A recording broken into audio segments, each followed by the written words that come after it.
Yo, go on, it's Omar J, and thank you for joining me for another episode of Koined Insights. We are so excited. Today we have a friend. We really said enough episode myself. We have a friend, you know. I'll be a friend. We have. But anyway, we have someone who is. He has done some really good work in the space, in the marketing space. He has elevated a company's brand and their image and their perception in the social media space specifically. Changed the landscape of how corporate does marketing because no other people are doing the same tactics. He is not a trained marketer, but some of the best marketing you've ever seen in Jamaica has come out of this guy's head. Please welcome my friend, Sean Taylor.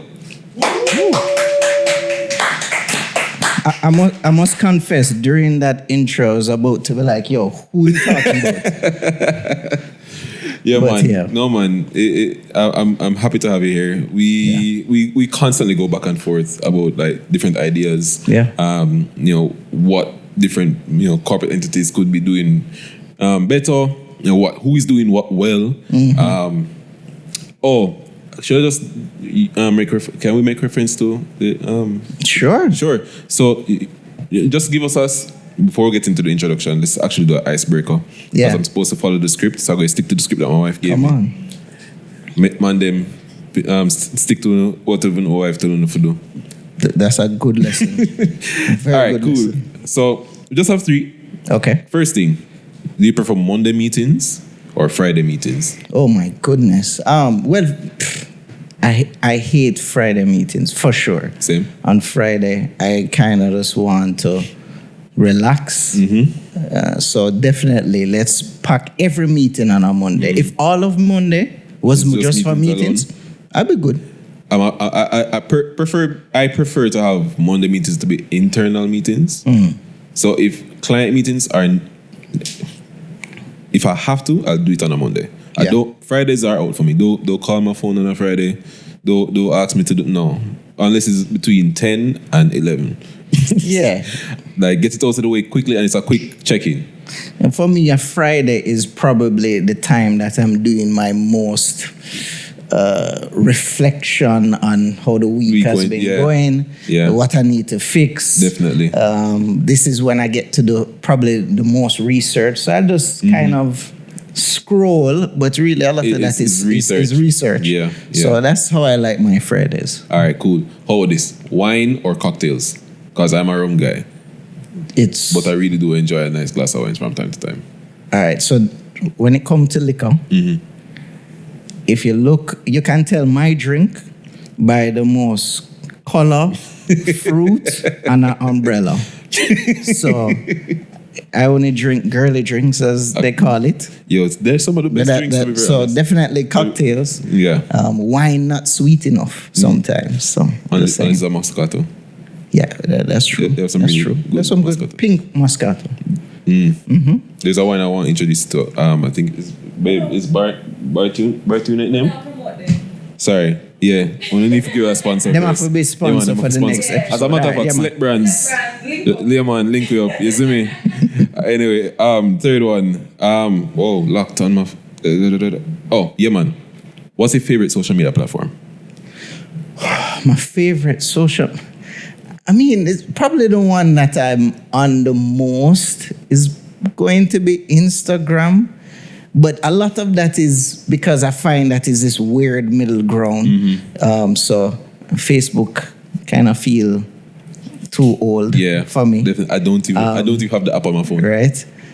Well, I have it because for your meta page and business. But the thing is, TikTok, fresh. That's where. So honestly, that's where I will get some unique ideas. Mm-hmm. So I'd be like, all right, I'm gonna jump on TikTok for that. But again, Instagram is where I'm like, all right, this is a middle ground, especially for the type of clients that I'm probably trying to do work for. So I'd say Instagram. Yeah. I think for me, when I'm not working, TikTok.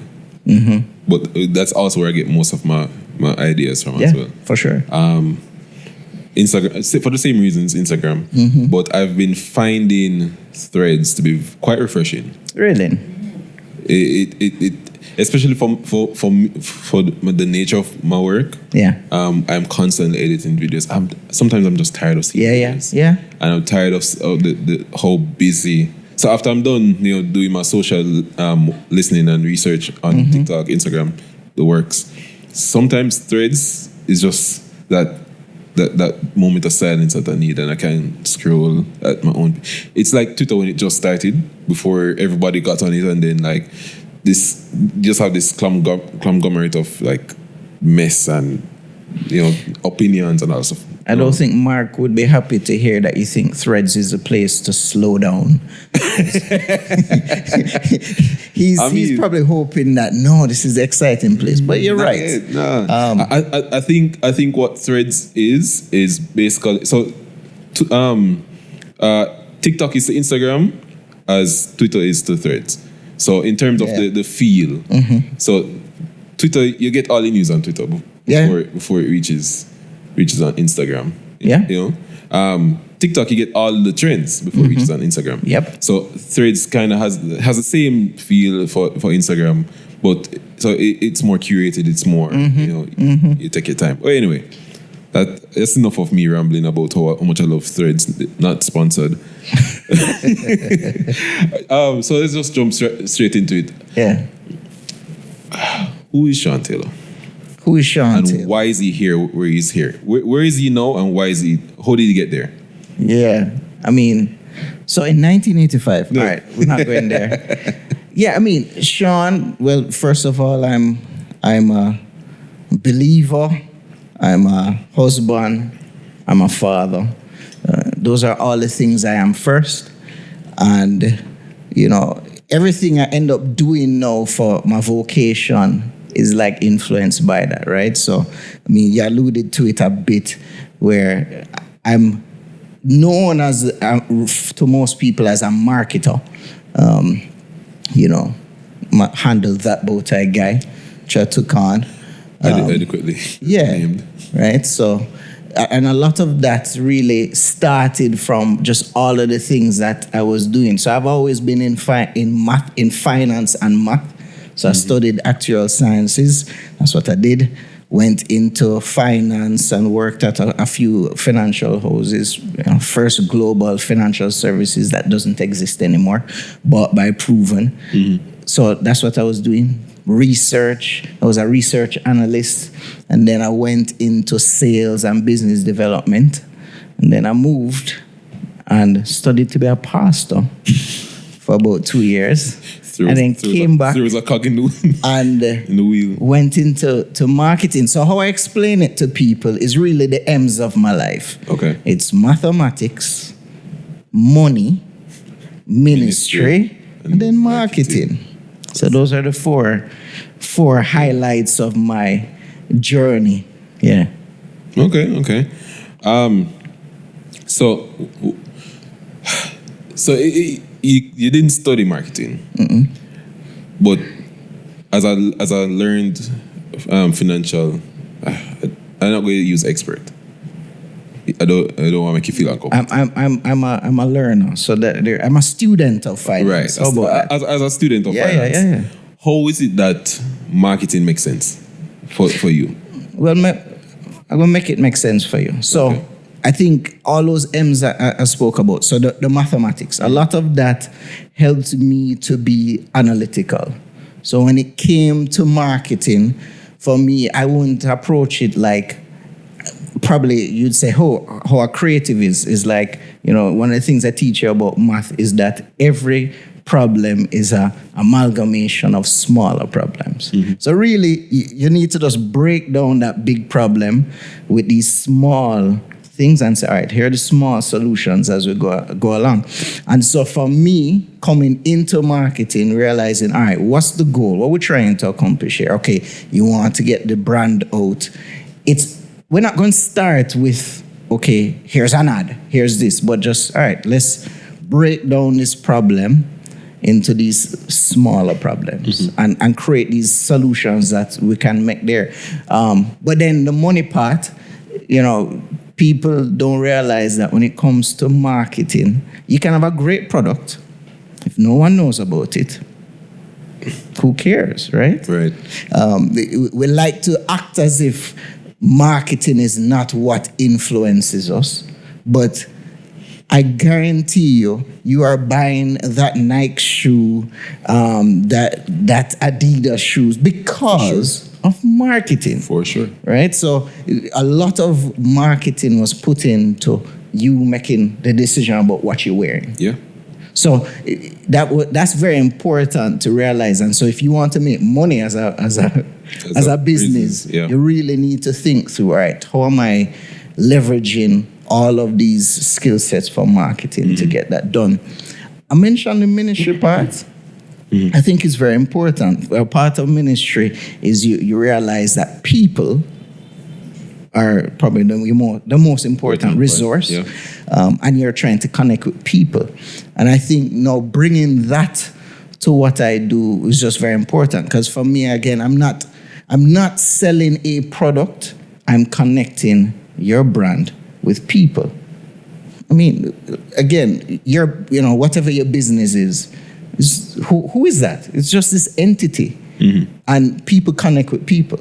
So I think personifying brands is something that's just very important for me. So thinking through how can we tell a story about what your business does and how you do it, but do it in a way where someone says, I feel connected to them.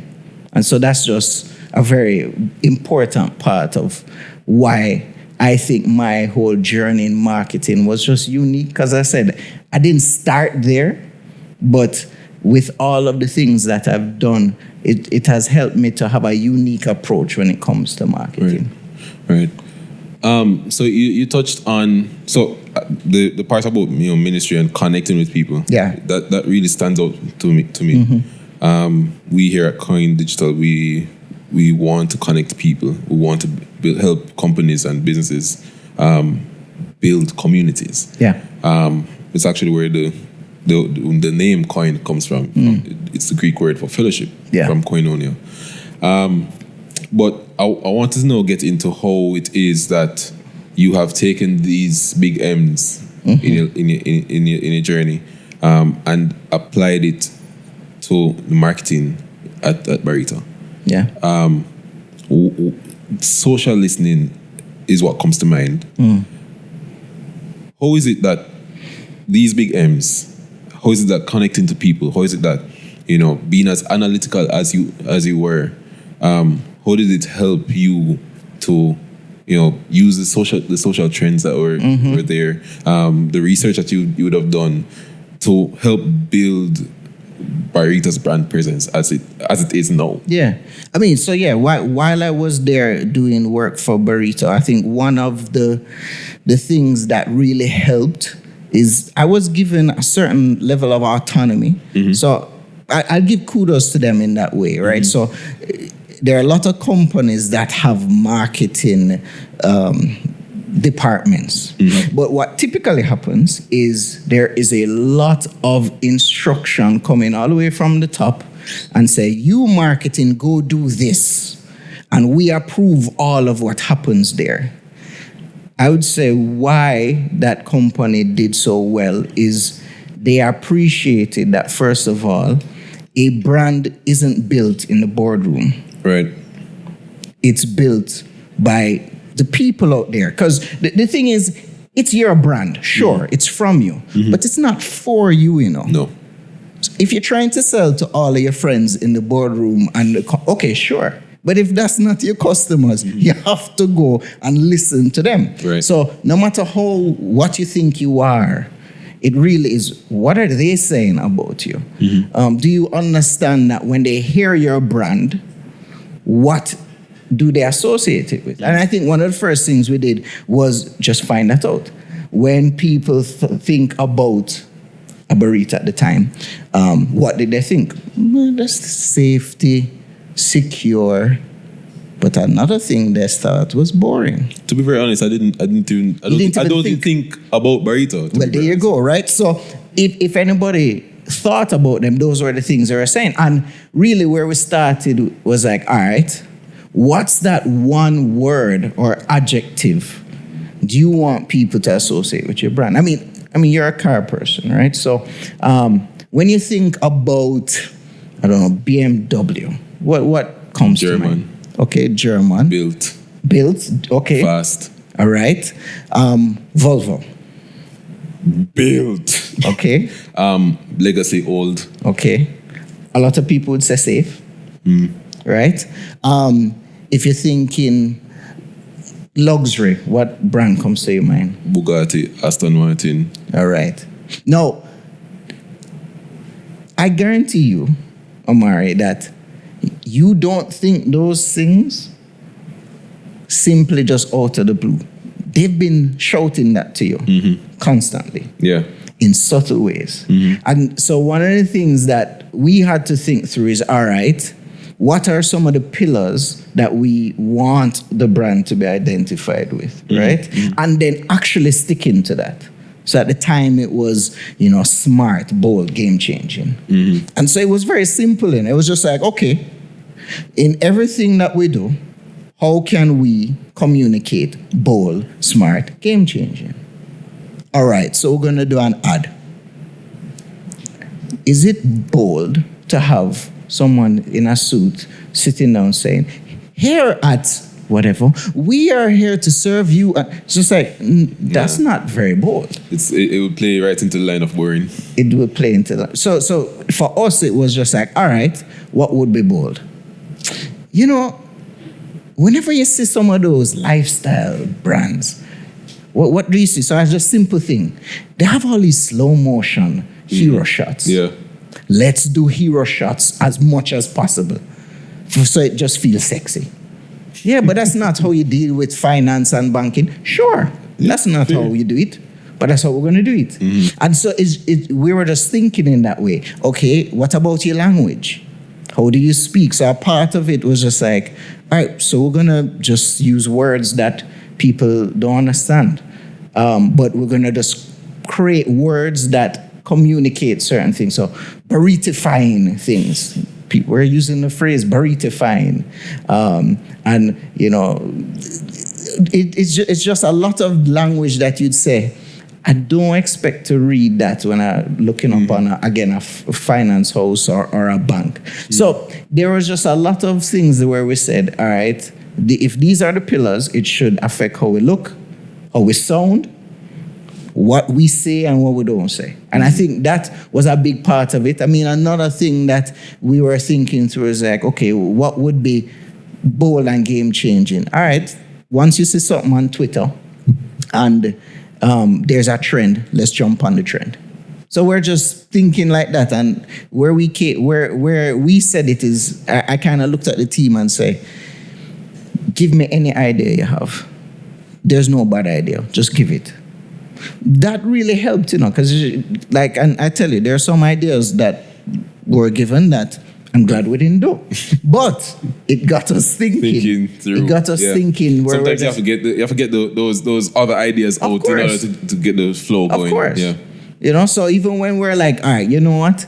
What if we could go and do this feature on businesses, but just let the story sound exciting? So reality TV type thing. So that's even when we did Barita on the go. And stuff like that. Because again, we're like, all right, we want to communicate to people that we're different, but also adding value. Because again, people can be different just for different sake, and it don't really add any value, right? So it was just, want to sound bold, want to sound smart. So again, you had the smartest guys in the room, and we call it the brain trust.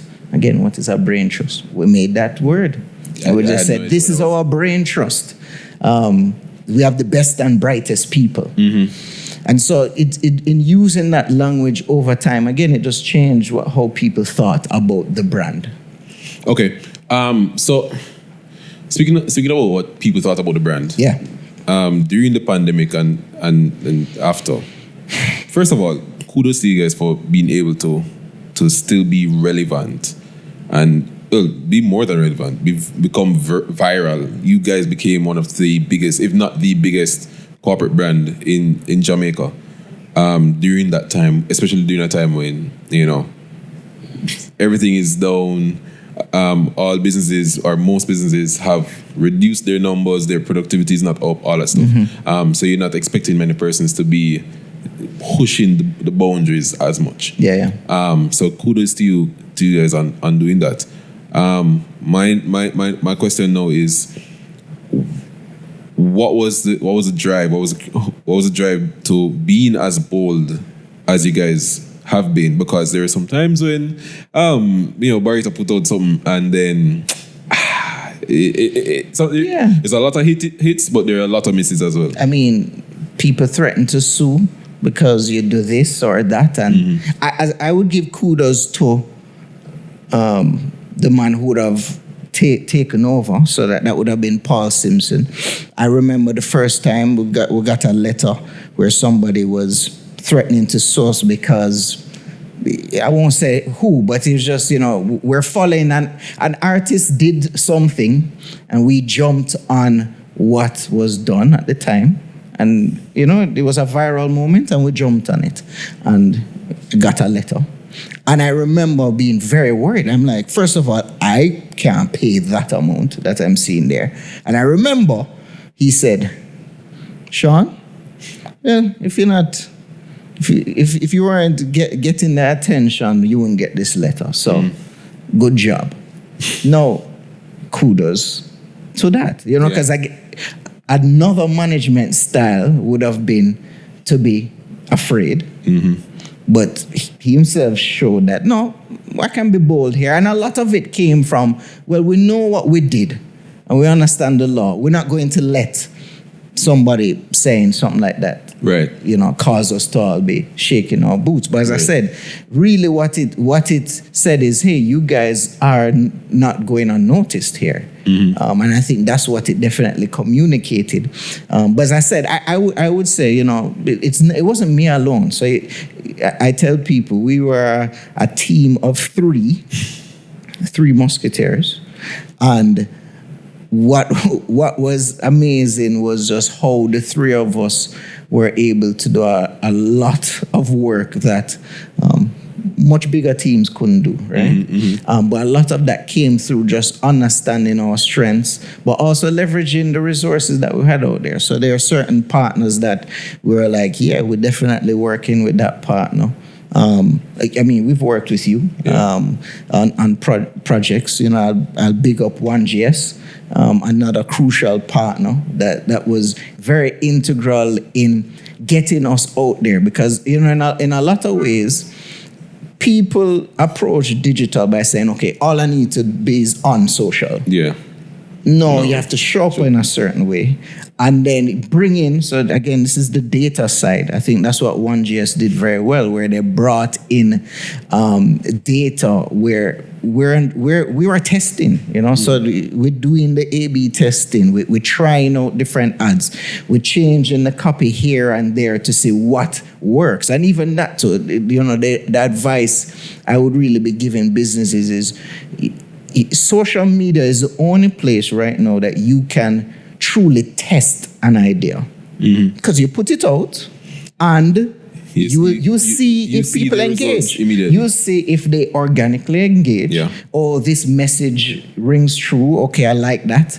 And then when you see that it is going well organically, turn that into an ad.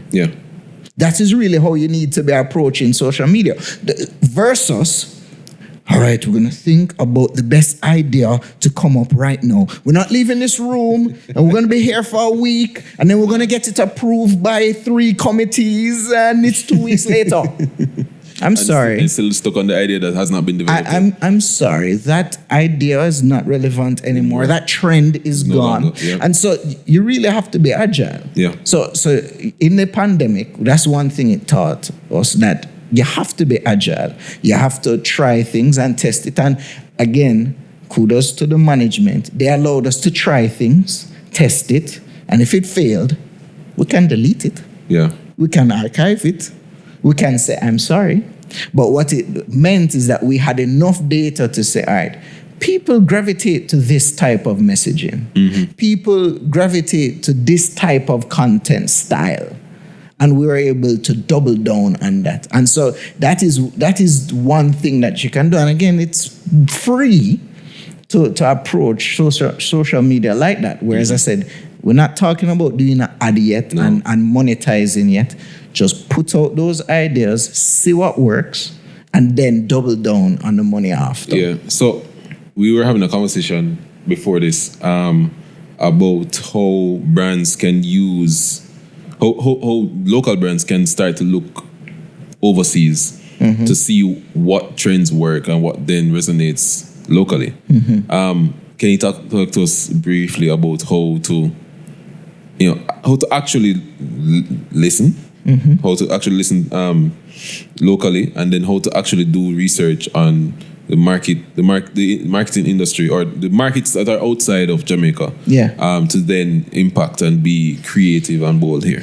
Yeah, no, and you're right. I think what happens is the states, they are a few years ahead of us usually when it comes to certain things. I mean, we still love jingles in Jamaica, by the way. So that's something that I would say first. Yes, we try to learn from there, but you have to recognize what your culture likes. Yeah. Our culture, they still love song. Them love jingle. Them love the music, right? So could a Geico ad work well in Jamaica? Maybe. But I find our humor is just a little different, right? And so you always have to do some tweaks there. But I mean, I would say a lot of it goes down to, all right, where's the industry? Go on and find all the players in the industry, see what is working for them. And so that's something that I'll encourage a client to do. I'll be like, well, and I can do it for them for a fee. But really, the research you're trying to do is figuring out your niche, and then you're saying, all right, here are the top creators in that niche. All right, let's look at each of the videos. Let's sort it by your top performing one. And by the way, like again, I like to do that in TikTok. TikTok right? does TikTok very well allows in you being to able do that to, well, right? So you go on TikTok, you go and search them out, you sort it by top views, and then go study the video. Why? Why is this working the way it's working? Was it the hook? How did they start the video? Right. Did they have something in it? Were they playing with something in their hand? Were they using certain sounds? Write it down. Have a spreadsheet. So that's something I'll encourage, right? My wife loves spreadsheets. Have a spreadsheet where you're breaking that down. And then use it.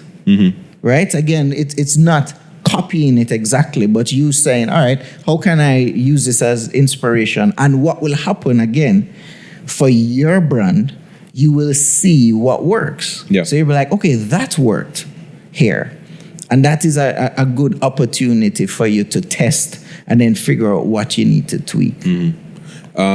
So last two questions. Are there any examples of corporate companies, being viral? We had spoken about one. Can you talk to us about that example of a corporate company using virality on social media to help boost sales or to help to help grow their brand? So one thing I would say is, I don't chase virality, chase consistency. Because the moment is viral for reasons you don't know. It's one of our most viral videos was a video where I am doing the Carlton dance and talking about, how you feel when you invest. And people loved it. How did that video come about? We were doing a simple interview. I was waiting for somebody to be mic'd up, and I was a little frustrated. And I was literally singing out, "Why these guys won't hurry up?"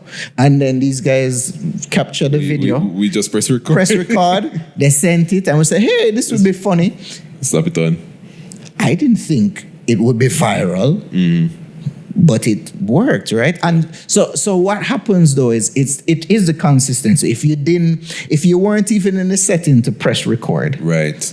you're not gonna have no viral moment. No. Right? The moment would have passed you. Exactly. Right?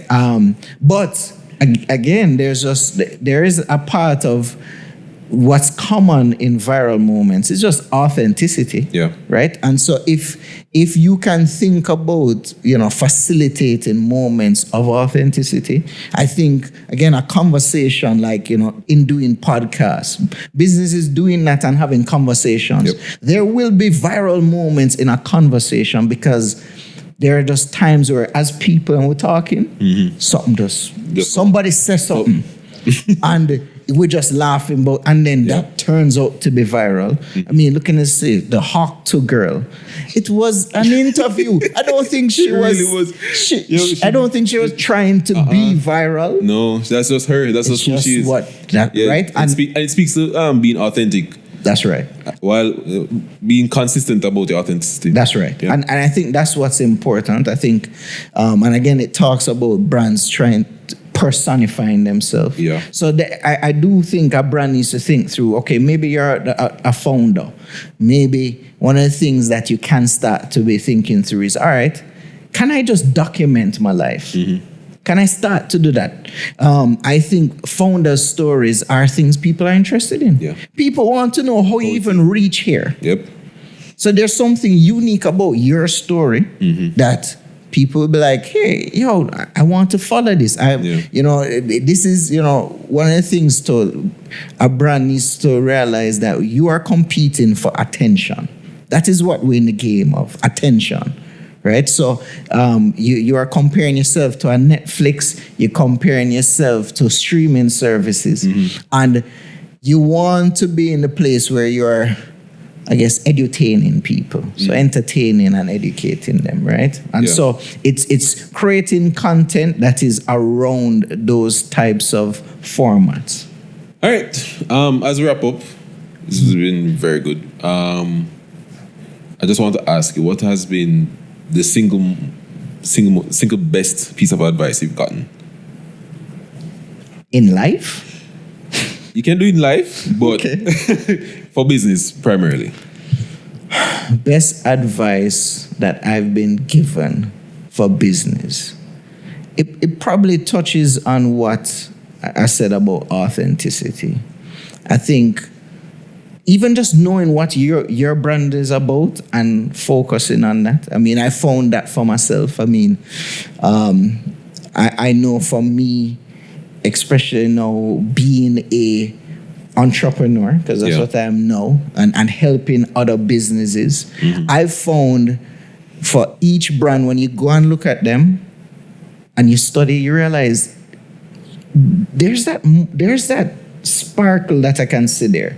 And it's who you are as a brand, whether it be, again, the founder or your values. And when you find that out, you're like, all right, guys, let's lean into that. Yeah. Because that's what's going to make you stand out. Yeah. And so realizing that, each brand, each company, each person has that thing. And when we find that, people want to see that. And if you can, again, social media is this place where you can showcase that. And you will find the people who will connect. That's true. So don't try and attract everybody. You're going to find your people. And once you have, all you need is 1,000 faithful people in it that can move a brand. So stop trying to be on the millions. If you can find 1,000 people that go back you and back your business, that's a big deal. Yeah. Sean, thank you so very much for joining us. Really, really, really appreciated it. I'm sure our audience has definitely taken away a lot of nuggets from that. Guys, please, if you want to listen to more of this, check out Koined Digital on all platforms. We actually just Instagram right now. But check out Koined Digital on our social media. You can subscribe to our YouTube channel at Koined Digital Studios. That is Koined with a K, Digital Studios. And we are on all streaming platforms for podcasts. You can follow me at Omar J. Harris and at Roman Ting. That's Rom X Ting. Sean, where we can find you? at that bow tie guy. That bow tie guy. That bow tie guy. All right, cool. Guys, until next time, big up yourself. See you.